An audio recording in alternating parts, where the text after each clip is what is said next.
Motherboard কম্পিউটারের সবথেকে বড় ডিভাইসের নাম হলো এই মাদারবোর্ড। মাদারবোর্ডের নাম মাদারবোর্ড কেন রাখা হলো? ফাদারবোর্ডও তো রাখা যেতে পারতো। তার কারণ হলো আমাদের প্রতিটা পরিবারে মা যেরকম প্রতিটা সম্পর্ককে জুড়ে রাখে, সেই রকমই পুরো কম্পিউটারটাকে জুড়ে রাখে এই মাদারবোর্ড। একে অপরের সাথে কানেকশন করে রাখে এই মাদারবোর্ড। অনেকে মাদারবোর্ডকে সার্কিট বোর্ডও বলে থাকে, তবে আমাদের কাছে বেশি পরিচিত মাদারবোর্ড নামে। কিবোর্ড, মনিটর কিংবা মাউস সবকিছুই আমরা এই মাদারবোর্ডের সাথে যুক্ত করে থাকি। এবার আমরা যদি মাদারবোর্ডটাকে ভালো করে দেখি, তাহলে এখানে দেখতে পাবো এই যে স্লটটা তোমরা দেখতে পাচ্ছ, এটাকে বলা হয় সিপিইউ। এই সিপিইউ যে স্লটটা আছে, এর উপরে আমরা প্রসেসরকে লাগাই।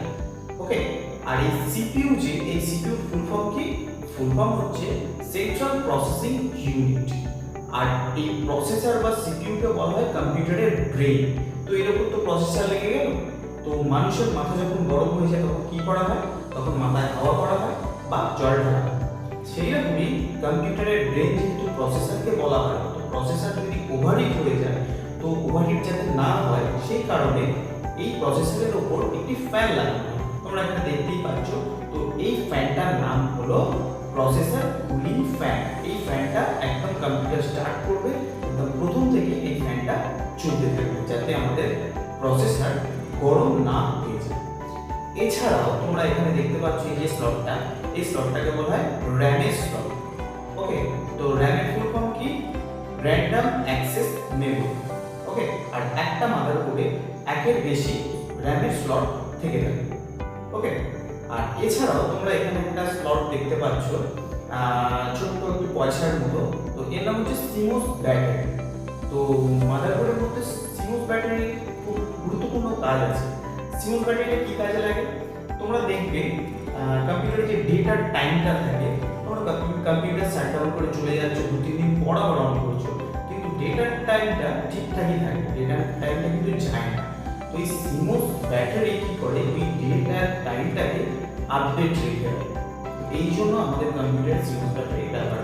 এছাড়া অনেক অন্যান্য কাজেও সিমোস ব্যাটারি কাজে লাগে, কিন্তু আমরা পরে জানবো। এছাড়াও তোমরা এখানে আরেকটা স্লট দেখতে পাচ্ছ। তো এই স্লটটাকে বলা হয় রোম। রোমের ফুল ফর্ম কি?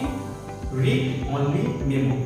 এটা মাদারবোর্ডের মধ্যে ফিক্সড থাকে, কোম্পানি থেকে ওটা লাগানো থাকে। এর অনেকগুলো দেখো তোমরা ওই পিন টাইপের আছে। তো এটাই র্যামের রোমটা এখানে মোটামুটি লাগানো থাকে। এবার আমি পরের ভিডিওতে আমি জানাবো যে র্যাম আর রোমের পার্থক্যটা কি। এবারে হলো আমরা এই যে মাদারবোর্ডটা লাগাবো কোথায়। তোমরা লক্ষ্য করে দেখবে আমাদের কম্পিউটারের মধ্যে একটি টিনের বক্স থাকে। তো এই বক্সের ভিতরে সাধারণত এই মাদারবোর্ডটা থাকে, ওটা কিন্তু বাইরে থাকে। বাইরে কোনটা থাকে? এই মাদারবোর্ডের যেসব স্লটগুলো আমরা যেখানে আমাদের মাউস, মনিটর বা এই সকেটগুলো লাগাই, সেই পোর্শনটা খালি বাইরে থাকে, বাকি অংশ কিন্তু ভিতরে থাকে। যেরকম আমি যদি এই ফটোটা তোমরা দেখো, এখানে পিছনের সিপিইউ পিছনের দিকেরটা ফটোটা দেওয়া আছে। তো এখানে দেখতে পাচ্ছ অনেক স্লট আছে, কিছু কিছু দেখো ইউএসবি পোর্ট টাইপের আছে।